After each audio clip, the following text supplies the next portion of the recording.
cita vários personagens aqui que foram exemplos de fé para nós.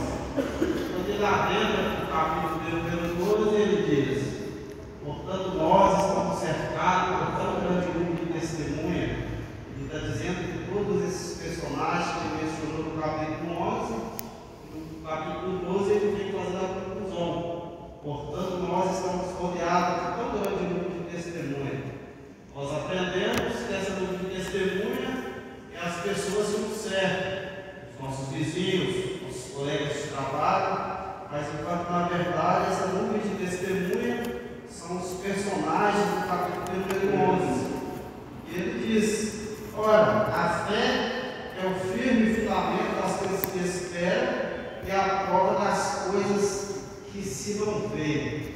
Se tivesse como desenhar a fé, se tivesse como materializar a fé, eu diria que a fé ela é uma corda para quem está no fundo do poço. A pessoa está no fundo do poço, não tem mais nenhuma expectativa, aí lança uma corda para a pessoa e a pessoa sai do fundo do poço. Isso se tivesse como materializar a fé. Porque nós sabemos que não tem como. A fé é algo imaterial que está dentro de nós e não tem como materializar ela. E ele está dizendo que a fé é o firme fundamento das coisas que a gente não vê, que aquilo que a gente está esperando, a gente tem fé que vai acontecer. Jesus Cristo ensinando, no capítulo número 18, ele diz: o dever de orar e nunca desfalecer. Aí ele aproveita e conta uma parábola. Ele diz o seguinte: havia uma cidade, um juiz, que não temia nem a Deus e nem respeitava os homens. E naquela mesma cidade havia uma mulher que estava sendo injustiçada. E diariamente aquela mulher injustiçada, ela ia ter com aquele juiz iníquo que não temia a Deus, não respeitava os homens, e ela ia sempre ter com ele e pedia para ele: faz justiça em meu favor, faça alguém meu favor. E aquele juiz, chega um momento que ele fica constrangido e ele diz: eu não respeito a Deus, eu não respeito os homens, mas porque essa mulher está me incomodando tanto, eu vou resolver o problema dela. Aí Jesus conclui a palavra dizendo assim: será que quando o Filho do Homem voltar, será que ele vai encontrar fé na terra?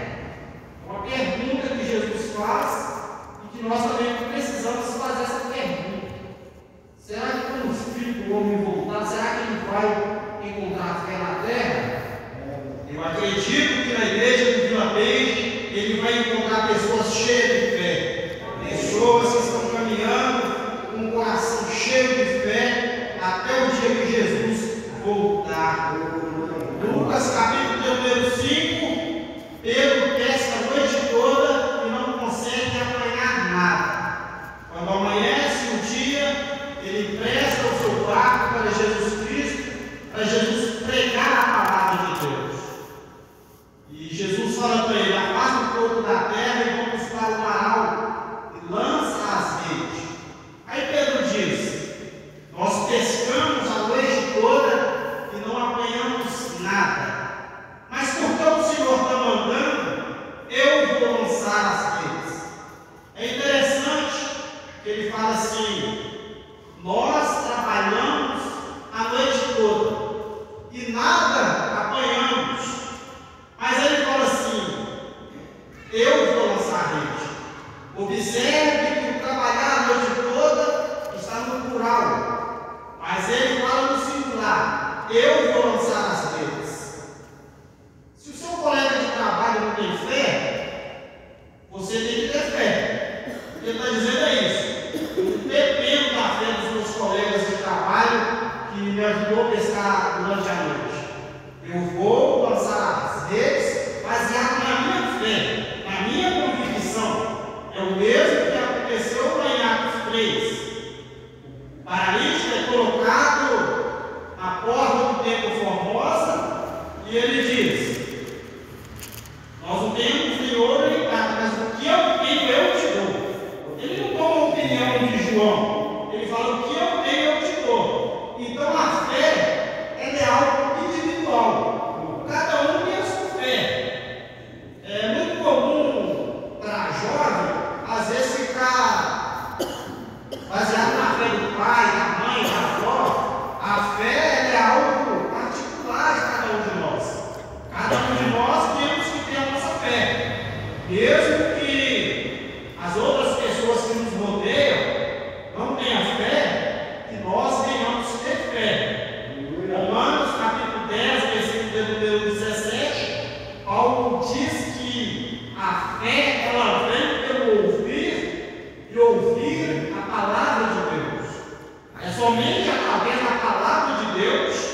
nós teremos fé.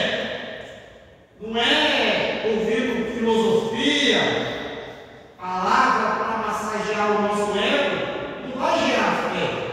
O que vai gerar fé em nós é a palavra de Deus, é a palavra genuína, é a palavra pregada, é a palavra ensinada que vai gerar fé em nós. Hebreus, no capítulo 10, versículo de número 37, o escritor diz: resta um pouquinho de tempo, e o que há de vir virá e não tardará. E quando ele chega no versículo de número 38, ele diz: mas o meu justo viverá da fé. Algumas traduções dizem que o meu justo viverá da fé. Eu gosto dessa versão porque ela vem acompanhada do pronome possessivo. O meu justo. Nós temos um dono, nós não estamos abandonados. Nós temos um Deus que nos comprou. Jesus Cristo nos comprou ali na cruz. Ele diz: o meu justo. É o próprio Deus que está dizendo: o meu justo viverá da fé. O meu ali é o pronome de posse. Ele está dizendo: o meu justo, ele vai viver pela fé. Essa palavra também ela é dita lá em Abacuque, capítulo número 2, versículo número 4. O justo, ele viverá pela fé. Romanos, capítulo número 1, versículo número 16, versículo número 17. Paulo ele faz questão de dizer: eu não me envergonho do Evangelho, porque o Evangelho é o poder de Deus para a salvação de todo aquele que crê, primeiro o judeu e também o grego, visto que a justiça de Deus se revela no Evangelho, de fé em fé, como está escrito: o justo viverá pela fé. Gálatas, capítulo 3, versículo número 11, ele repete a mesma coisa, que o justo, ele viverá pela fé. Não é baseado em especulação. Eu vou tentar que vai dar certo. O justo, o cristão, ele vive pela fé. Ele não vive de especulação. Especulação é todo mundo. Para a igreja de Cristo, é baseado na fé. É através da palavra, é através da fé. Marcos, capítulo número 9, fala-nos da história do pai que estava com o filho lunático. Ele chega até Jesus, porque os seus discípulos não haviam conseguido expulsar os demônios daquele menino. E ele chega até Jesus e fala: me ajuda na minha incredulidade, me ajuda porque eu não estou tendo fé, me ajuda. E Jesus falou: crê somente, se você crer, você vai alcançar o seu milagre. João, capítulo número 11, todos nós conhecemos, trata-se da ressurreição de Lázaro. Aí Jesus diz para as irmãs de Lázaro: tirai a pedra.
texto diz que Jesus, vendo a fé deles, diz: perdoados são os teus pecados. Os fariseus que estavam ali começaram a murmurar em seus pensamentos. Mas Jesus Cristo, Ele é Deus, Ele é onisciente, Ele percebe que os fariseus estão murmurando em pensamento e diz: o que é mais fácil? Eu disser para ele que está perdoado os pecados, ou levanta e anda? Mas para que saiba mais que o Filho do Homem tem poder, tanto no céu quanto na terra, a ele eu digo: levanta e anda. Primeiro Deus resolve o problema celestial, que é a salvação. A salvação é mais importante na vida do ser humano. E depois Jesus resolve a causa material, a causa física. Mas ele mostra que ele tem poder no céu e na terra. Mas o que eu quero enfatizar aqui é que Jesus, vendo a fé deles, foi por causa da fé. Se a gente observar muitos milagres que Jesus operou, no final ele dizia: a tua fé te salvou, a tua fé te curou. Assim ele falou para a mulher do fluxo de sangue: a tua fé te curou. Então, para Jesus curar, precisava que as pessoas tivessem fé. Em um determinado lugar ele não pôde fazer muitos milagres porque as pessoas não acreditavam. Então as pessoas criticam, falam, mas muitas pessoas já não têm fé. E sem fé é impossível agradar a Deus. O escritor dos Hebreus, aqui no capítulo que ora acabamos de ler, o versículo de número 6, o texto diz que sem fé é impossível agradar a Deus. Porque quem aproxima de Deus precisa acreditar que Ele existe e é galardoador daqueles que o buscam. Se você está buscando a Deus, saiba de uma coisa: que Ele tem galardão para você. Aleluia! Então espere galardão aqui na terra. Espere galardão de Deus. Porque o texto diz que sem fé é impossível agradar a Ele, e todo aquele que aproxima dele precisa acreditar que Ele existe e que Ele é galardoador daqueles que o buscam. Existe um galardão para a igreja, existe um galardão para cada um de nós que estamos aqui. Nós não precisamos querer aparecer para ninguém, querer galardão aqui na terra. Nós precisamos agradar aquele que nos alistou para a guerra. Como Paulo dizia para Timóteo: procura agradar a Deus. Aquele que milita na obra do Senhor não se embaraça com as coisas da vida, com as coisas da terra. Muitas pessoas têm embaraçado as coisas da terra. Aí no Hebreus capítulo de número 11 ele diz: portanto, nós estamos cercados de tão grande número de testemunha, corramos com paciência a corrida que nos está proposta, deixando o pecado que tão de perto nos rodeia, deixando todo o pecado e todo o embaraço que tão de perto nos rodeia. Tem coisa que não é pecado na nossa vida, mas é embaraço. Você ir para o sítio no final de semana não é pecado, mas dependendo da situação, isso se torna um embaraço, porque você vai querer ir para o sítio todo final de semana, isso se torna um embaraço na sua vida. Mas em nome de Jesus Cristo, todo embaraço vai cair por terra e nós vamos triunfar para a glória de Cristo Jesus. Jesus Cristo ensinando em um determinado momento, ele diz, Mateus, e parece que é Mateus 17, 20, nós estamos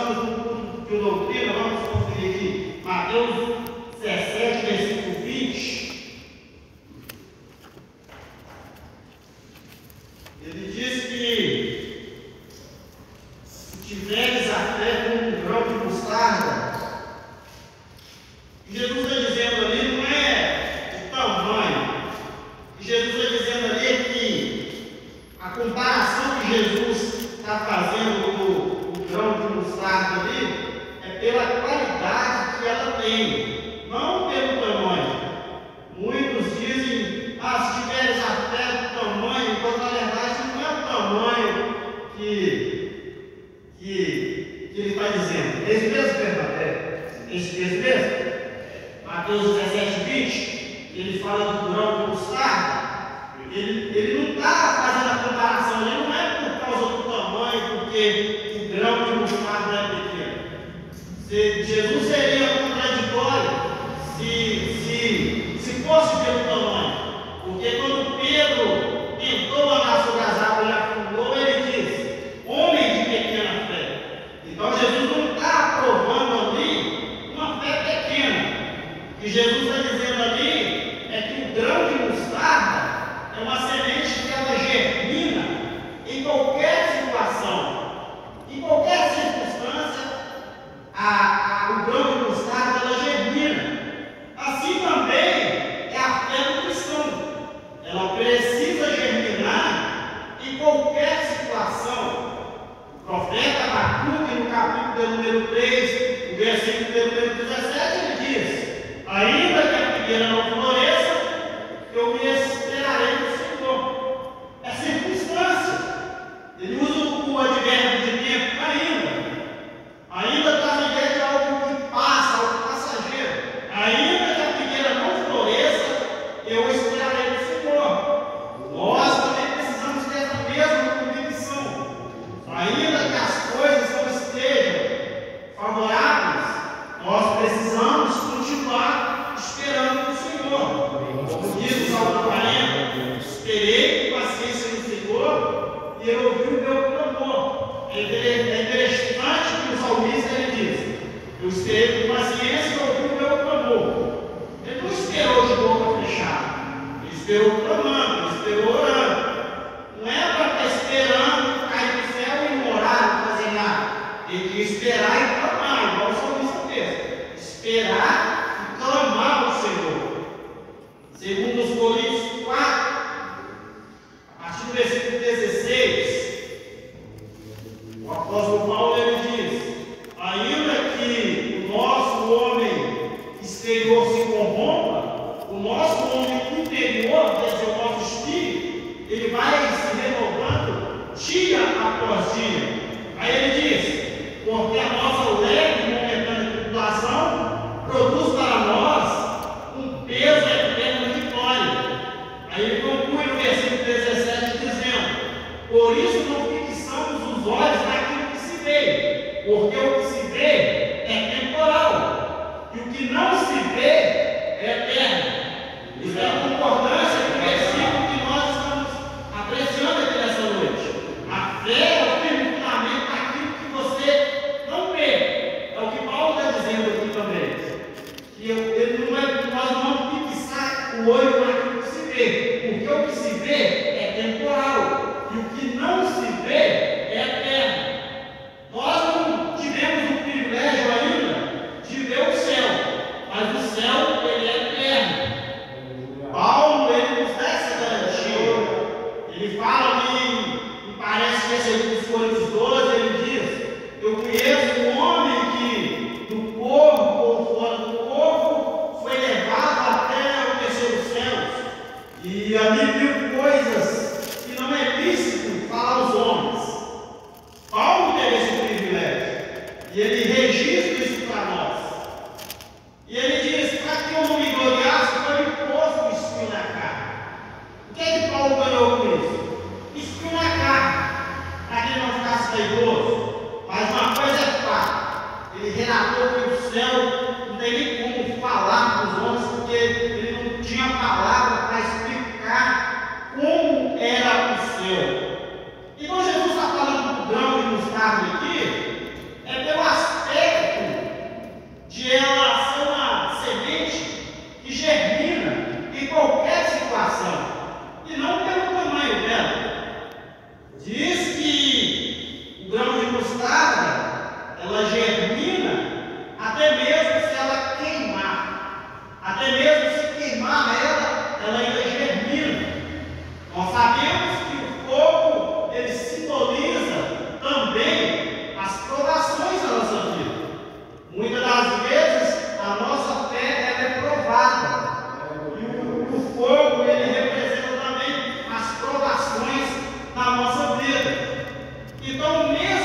período, porque senão ela estraga. E quando chega um determinado momento de ele tirar a prata do fogo, é quando a imagem dele repete na prata. Duas observações que eu preciso fazer diante desse versículo de Provérbios 17, versículo número 3. Primeiro, que existe um tempo determinado que não pode passar e nem voltar, porque senão a prata estraga. Essa provação que você está passando, ela não vai te estragar. Deus está de olho. No momento certo, Ele vai tirar você dessa provação. Segunda observação que eu quero fazer aqui é que, assim como o ouvinte, quando ele vê a imagem dele repetindo na prata e sabe que a prata está boa, assim também é Deus. Ele nos coloca na prova para que a imagem dele reflita na nossa vida. E de acordo com a imagem dele reflete na nossa vida, nós nos tornamos mais parecidos com Ele. É disso que Jesus está falando. O grão de mostarda, da fé igual ao grão de mostarda. É uma fé que germina em qualquer circunstância, em qualquer situação, e também é uma fé que suporta o calor das provações e mesmo assim ela germina. Nós podemos citar aqui o exemplo de Jó. Mesmo na dificuldade, ele diz: eu vou adorar o Senhor. Mesmo na prova, mesmo na dificuldade, perdendo os filhos, ele adorou ao Senhor. Isso é uma fé que suporta o calor das provações. A prova não é para nos matar, a prova é para nos aperfeiçoar. Outra característica que foi descoberta a respeito do grão de mostarda é que ela não aceita enxerto. Você consegue enxertar laranja? Se você colocar a semente da laranja junto com o limão ele fica meio adocicado. Outro dia eu estava no interior e meu cunhado ele me deu um limão doce. Eu disse: você já chupou limão doce? Eu nunca não. Eu acho que vale limão doce agora. Porque fizeram encher da laranja do limão. Só que o grão de mostarda, ela não aceita encher. É importante a gente lembrar aqui também que essa mostarda aqui que Jesus está falando não é a mostarda que a gente faz salada. É uma espécie de mostarda que vira árvore. Então ela não aceita. Essa semente de mostarda ela é inalterável. Ela não aceita ser híbrida. Ela não aceita colocar ela com outra que não vai dar certo. Ela não dá para enxertar o grão de mostarda. Assim também é a nossa fé. Não dá para enxertar a fé com filosofia, com mensagem para massagear ela. Ou você tem fé na palavra ou você não tem. Não dá para enxertar a fé. A fé não aceita enxerto. Não dá para enxertar a fé com um galho de arruda atrás da orelha. Não dá para enxertar a fé em Cristo com a macumba. Não dá. Ou você tem fé em Jesus Cristo ou você não tem. A fé verdadeira, a fé genuína, ela não aceita alteração. Ela não aceita adulterar ela. Ou você tem fé ou você não tem. Ela não aceita encher. Ou você está aqui com a sua fé em Cristo Jesus ou você não tem fé. Não existe meio termo. É o que o próprio Cristo ele diz para a igreja de Laodiceia: ou você é quente ou você é frio, porque morno não dá. Então não dá para enxergar. A fé igual o grão de mostarda, ela é inalterável. A nossa fé ela tem que estar baseada nas Escrituras, na palavra de Deus. A palavra fé, na sua etimologia, se você for buscar bem o seu contexto, ela é fidelidade. A nossa fé, ela vai muito além da nossa crença.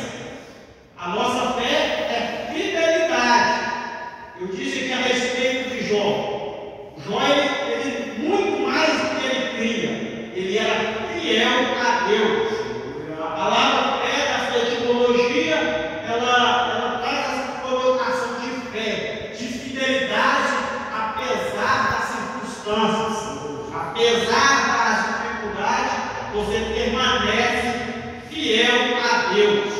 Porque Paulo diz para Timóteo que, mesmo que nós sejamos infiel, Deus ele permanece fiel. Então, é mais do que eu acreditar, é mais do que a minha crença, é mais do que religiosidade, é mais do que a minha igreja. Fé é fidelidade aos princípios cristãos. Fé é fidelidade à palavra de Deus. Não é uma fé da boca para fora. Tem pessoas que têm fé até a dificuldade bater na porta. Depois que a dificuldade bate na porta, ele já não tem mais fé.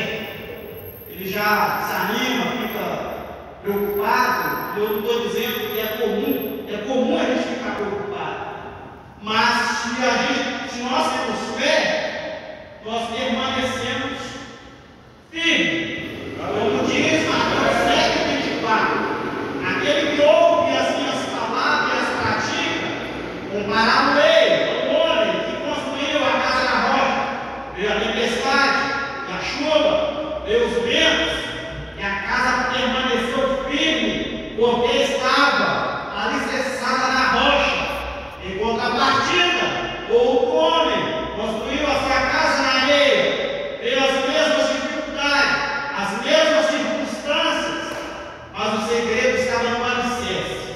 O que construiu na rocha permaneceu firme, e o que construiu na areia, a casa caiu. É interessante, as mesmas dificuldades que vem para o crente que tem fé, é as mesmas dificuldades para aquele que não tem fé. Mas o crente que tem fé em Deus, ele permanece fiel.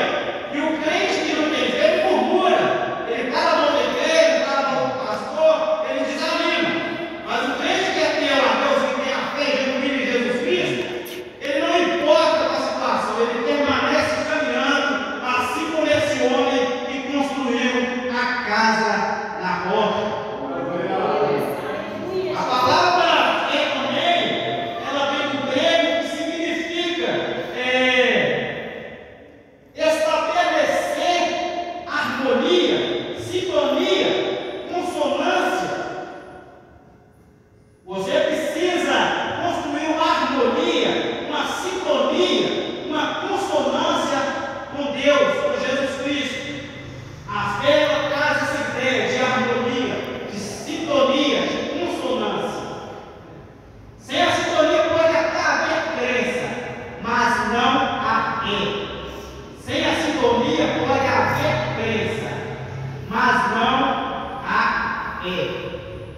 A palavra fé, transliterada, também quer dizer viver o que está escrito. Se está escrito na palavra,